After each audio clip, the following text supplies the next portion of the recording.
અહીંયા પ્રાર્થના સભામાં ઉપસ્થિત આચાર્યશ્રી, શિક્ષકગણ તેમજ વાલા વિદ્યાર્થી ભાઈ બહેનો, આજે હું તમને કંઈ કહેવાનો છું, તો મારી એવી ઈચ્છા તમે શાંતિથી સાંભળજો. અને તમને શું કહેવાનું હોય એ તમને ખબર ના, તમને નહીં ખબર હોય, પણ મેં તમને કીધેલું પણ તમને ખબર નથી. હું કોના વિશે વાત કરવાનો એ પણ મેં તમને કીધું હતું, ખબર કોઈને? સારું, કોના વિશે આપણે વાત કરી હતી? મેં બે વાર કીધું હતું, સ્વામી વિવેકાનંદ, કે જે રિયલ હીરો છે એમના વિશે આપણે વાત કરી હતી. અને અત્યારે પણ એમના જન્મદિવસને યુવા દિવસ તરીકે ઉજવવામાં આવે છે. અને જે મહાન નેતાઓ છે, મહાન વ્યક્તિઓ છે, એમના પણ એ આદર્શ રહ્યા છે. આપણે પણ એવી ઈચ્છા રાખીએ કે આપણા પણ આદર્શ બને, એમનામાં સારું છે, આખું જીવન એમનું આપણા જીવનમાં ઉતારવા જેવું છે. તો એ રિયલ હીરો એમની વાત કરી હતી મેં. એમના જીવન વિશે આપણે મોટી મોટી જાણકારી મેળવી હતી. સામાન્ય જ્ઞાન કહેવાય ને તે પૂરેપૂરું તો નહોતું મેળવ્યું, પણ સ્વામી વિવેકાનંદ હતા એ પણ એવી ઈચ્છા રાખતા હતા. એમના મનનો પણ એક હીરો હતો અને એનું નામ હતું શું હતું? નચિકેતા. શું નામ હતું? નચિકેતા. મેં તમને કીધું તો આવું નચિકેતા એવું? હા, કીધું તો મેં, તમને નહીં ખબર હોય તો. એ નચિકેતા, સ્વામી વિવેકાનંદ એવું કહેતા હતા કે જો મને 100 નચિકેતા જેવા શિષ્ય મળી જાય તો આખા વિશ્વને હું બદલી શકું. તો આપણે વિચાર કરશું કે નચિકેતા કોણ છે? ભાઈ, નચિકેતા કોણ છે? તો નચિકેતા પહેલાં એના વિશે કહું એના પહેલાં તમને એક પ્રશ્ન પૂછું કે તમને ખબર છે મોટામાં મોટું પાપ કયું છે? બધાને ખબર? કોઈ મોટામાં મોટું પાપ કયું છે? કયું પાપ ખબર છે? એ ઘણા બધા લોકો કરે છે. અજ્ઞાની રહેવું, જ્ઞાન ના મેળવવું ને એ મોટામાં મોટું પાપ.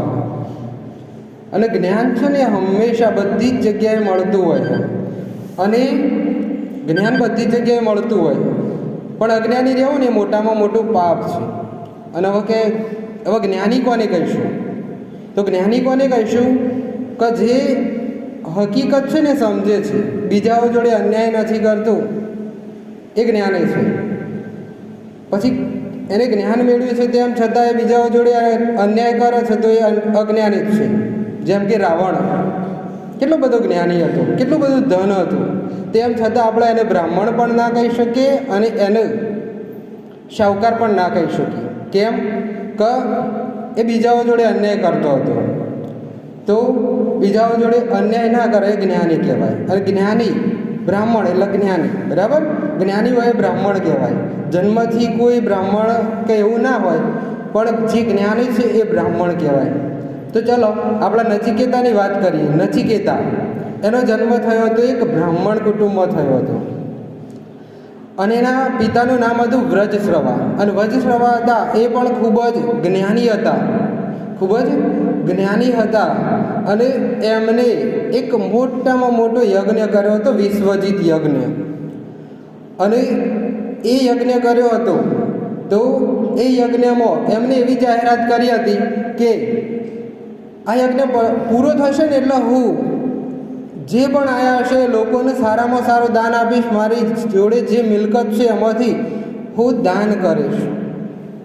અને એટલા માટે ખૂબ જ મોટી સંખ્યામાં બ્રાહ્મણો ઉપસ્થિત હતા એ યજ્ઞમાં. યજ્ઞ પત્યો પછી એ દાન કરતા હતા, અને એમને જાહેરાત કરી હતી કે હું દાન કરીશ, એટલે દાન કરતા હતા. તો દાન કરતા હતા, બ્રાહ્મણો આપતા હતા, ગાયો આપતા હતા. ત્યારે જે નચિકેતા હતો એ આવ્યો, એને જોયું તો ગાયો તો આપતા હતા. તો એ ગાયો કેવી આપતા હતા? જે દુબળી હોય, દૂધ ના આપતી હોય એવી ગાયો આપતા હતા. તો નચિકેતા હતો એ પણ જ્ઞાની હતો, એમનો પુત્ર હતો. તો એને જોયું તો એને એવું લાગ્યું કે ના, મારા પિતાશ્રી અન્યાય કરી રહ્યા છે, અને એના પિતાશ્રી હતા એ એના આદર્શ હતા. એમને બધું જ્ઞાન એમને શીખવાડ્યું હતું, એમના આદર્શ હતા. અને એને આ જોયું નહોતું જતું કે મારા પિતાશ્રી આદર્શ, મારો આદર્શ. અને દરેક બાળકના પિતા હોય એ પોતાના આદર્શ હોય, પોતાના મનના હીરો હોય ને એ પોતાના પિતા જ હોય. પહેલાં જ હીરો હોય ને પોતાના એ પિતા જ હોય. અને પોતાના પિતાને જે હીરો માને છે ને એનું જીવન જ સફળ થાય છે, બાકીનાનું નહીં થતું. એટલે કે આપણા પિતા કહે કે આમ, તો આપણા આંખો બંધ કરીને એનું અનુસરવાનું હોય અને સાચું જ હોય. તો એના મનના પિતા હતા વજ્રશ્રવા, એ એના મનના પિતા હતા. પણ એને જોયું કે મારા પિતા બ્રાહ્મણો જોડે અન્યાય કરી રહ્યા છે. એમને કીધું તો હું દાન કરીશ, કે મારા જોડે જે કિંમતી વસ્તુઓ છે, મને પ્રિય વસ્તુઓ છે. અને દાન શાનું કરાય? દાન શાનું કહેવાય? તો જે પ્રિય વસ્તુ છે એ તમે આપો છો તો એ દાન કહેવાય.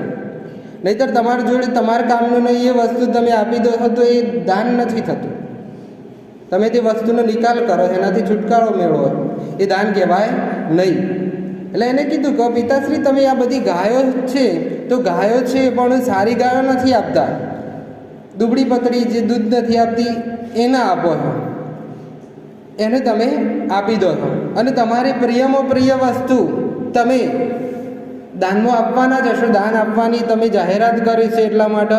અને તમારી પ્રિયમાં પ્રિય વસ્તુ હું જ છું. અને એમના પ્રિયમાં પ્રિય વસ્તુ નચિકેતા જ હતો, એમનો એકના એક પુત્ર. તો એને કીધું પિતાશ્રી તમે મને કોને દાનમાં આપવાના? એટલે પિતાશ્રીએ એની સામે ગુસ્સામાં જોયું, પણ એનો ઉત્તર આપવાનું યોગ્ય સમજ્યું નહીં. અને પછી દાન શરૂ કર્યું. પછી બીજી વાર પૂછ્યું, પિતાશ્રી તમે દાનમાં આપવાના છો તો મને કોનું દાનમાં આપવાના છે? તો એના પિતાશ્રીએ કહ્યું કે તું બંધ થઈ જા, મને દાન આપવા દે. પણ તેમ છતાં એ પૂછતો જ રહ્યો કે તું જ્ઞાની છું, તને નહીં ખબર પડતી? એટલે નચિકેતાએ કીધું કે હા હું જ્ઞાની છું, એટલા માટે જ હું પૂછું છું ને કે તમે મને કોને દાનમાં આપવાના? તમારી પ્રિય વસ્તુ હું છું અને મને દાનમાં આપશો ત્યારે જ યોગ્ય દાન થયું ગણાશે ને. તો ત્રીજી વાર પણ પૂછે છે કે તમે મને કોને દાનમાં આપવાના? તો પેલા એના જે પિતા હતા ને, ઋષિ હતા, જ્ઞાની હતા, તેમ છતાં એમને ગુસ્સો આવી ગયો. અને ગુસ્સો આવી ગયો એટલે એમને કહી દીધું કે હું તને યમને દાનમાં આપીશ, જા યમરાજાને. યમરાજા ઓળખો છો ને તમે? યમરાજા મૃત્યુના દેવ, ધર્મદેવ જેને કહેવાય. તો નચિકેતા કે સારું તાણ તમે મને આપી દીધો યમરાજાને દાનમાં. યમરાજા તો જો આયા નતા, યમરાજા આવું જો ના આવે. તો કે સારું તાણ તમે યમરાજાને આપી દીધું, તમે મને આજ્ઞા આપો તાણ હું યમલોકમાં જાઉં. હવે પિતાને ગુસ્સામાં કહી દીધું. કેટલીક વાર ગુસ્સો આવી જાય ને તો આપણે ન બોલવાનું હોય એ પણ બોલી નાખીએ છીએ. તો એમને ખબર પડી કે મેં ગુસ્સામાં ખોટું કહી દીધું કે ના, એમ કહો પછી કગરવા લાગે કે ના પુત્ર તું ના જા. પણ પિતાશ્રી તમે મને કીધું કે હું તને યમનું દાન કરું છું, તો તમે કીધું એટલે તમારા વચનનું પાલન તો હવે મારે કરવું જ રહ્યું અને હું કરીશ જ. ઘણું બધી એને મનાયો, તેમ છતાં એ ના માન્યો. ના, હું તમારી આજ્ઞાનું પાલન તો હું કરીશ. તો નચિકેતા ઉપડ્યો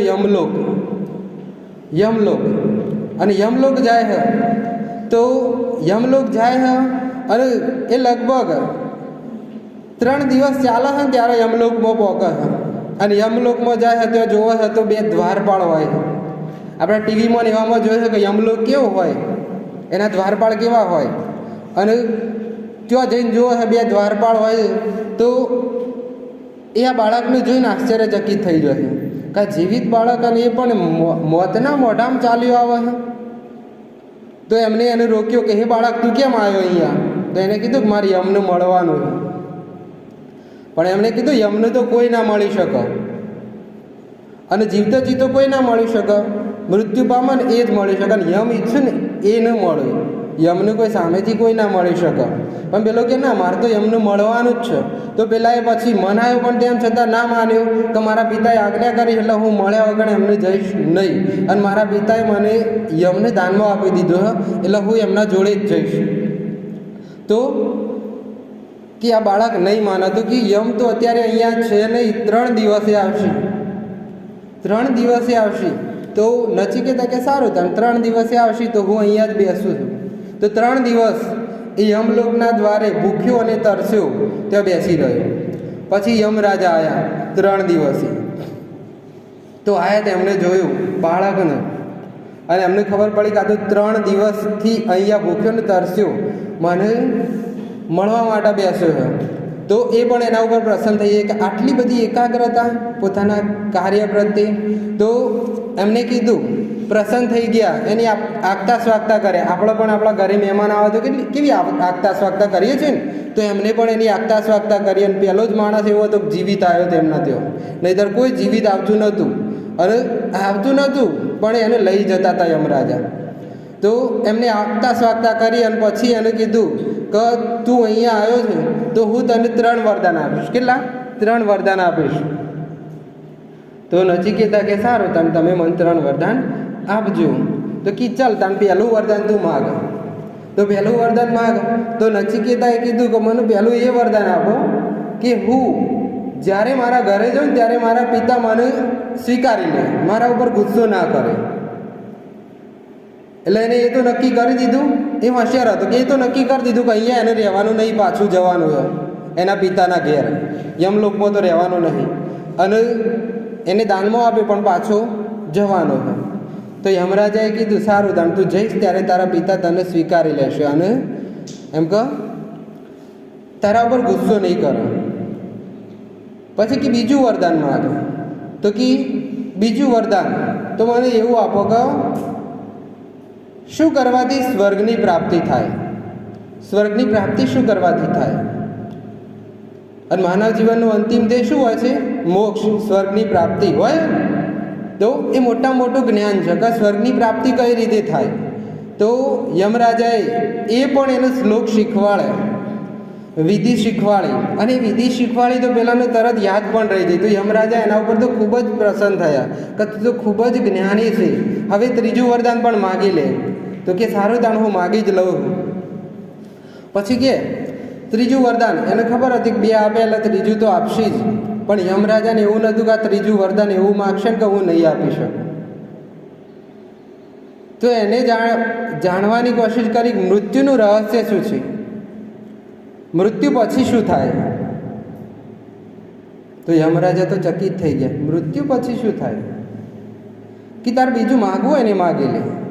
તાર બીજું જે માગવું હોય, ધન દોલત જે માગવું હોય તું માગી લે. પેલો કે ના, મારે તો એ જ જાણવું. પણ કે તું બીજું જે માગીશ, જેટલી બધી ધન દોલત માગવી હશે ને એટલી તને હું આપીશ. પણ પેલો કે ના, મારે તો મૃત્યુનું રહસ્ય જ જાણવું. કે મૃત્યુનું રહસ્ય શું છે. અને આપણા જીવનની પણ હકીકત એ જ છે. શું છે? સચ્ચાઈ શું છે? હકીકત શું છે? સાચું શું છે? મૃત્યુ એ જ છે ને. જીવન તો ભ્રમ છે ને, ભ્રમ છે જીવન તો. અને છેલ્લું અંતિમ તો મૃત્યુ જ છે ને. તેમ કે મૃત્યુ પછી જીવન કેવું હોય છે, શું છે? તો પેલા યમરાજાએ કીધું કે ના, એ તો દેવોને પણ ખબર નહીં, કોઈને ખબર નહીં, પણ હું તને કઈ રીતે કહી શકું. પણ કે ના, મારે તો માનવ જીવનના કલ્યાણ માટે આ જાણવું જ છે કે મૃત્યુ પછી શું હોય. અને મૃત્યુ પછી શું હોય એ વરદાન એને માગ્યું ત્યારે એમના બંનેના વચ્ચે સંવાદ થાય છે. અને એ સંવાદ આખો આપણો એક ઉપનિષદ છે, કંઠોપનિષદ છે ને, એ યમનો નચિકેતાનો સંવાદ છે.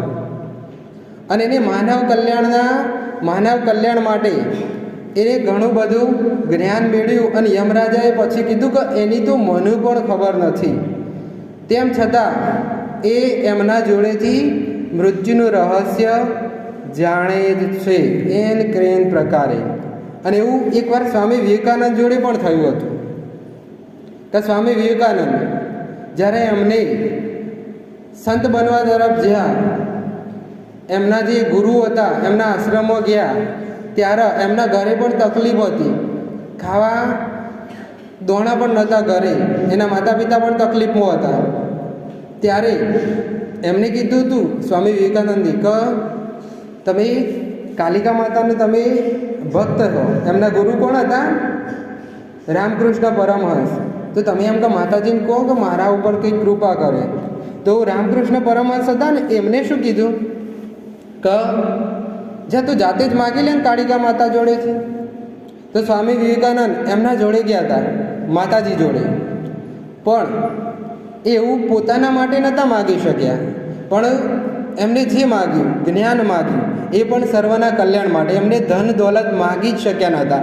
2-3 વાર એવું થયું કે કાલિકા માતાની એ પ્રાર્થના કરે, એમનું પ્રસન્ન થાય, પણ એ એવું માગી શકતા હતા નહીં. અને એમને સર્વના કલ્યાણ માટે જ માગ્યું. અને આપણે પણ કોઈ પણ કાર્ય કરશું, કોઈ પણ કર્મ કરશું, સર્વના કલ્યાણ માટે કરશું તો એ આપણું કલ્યાણ થશે જ.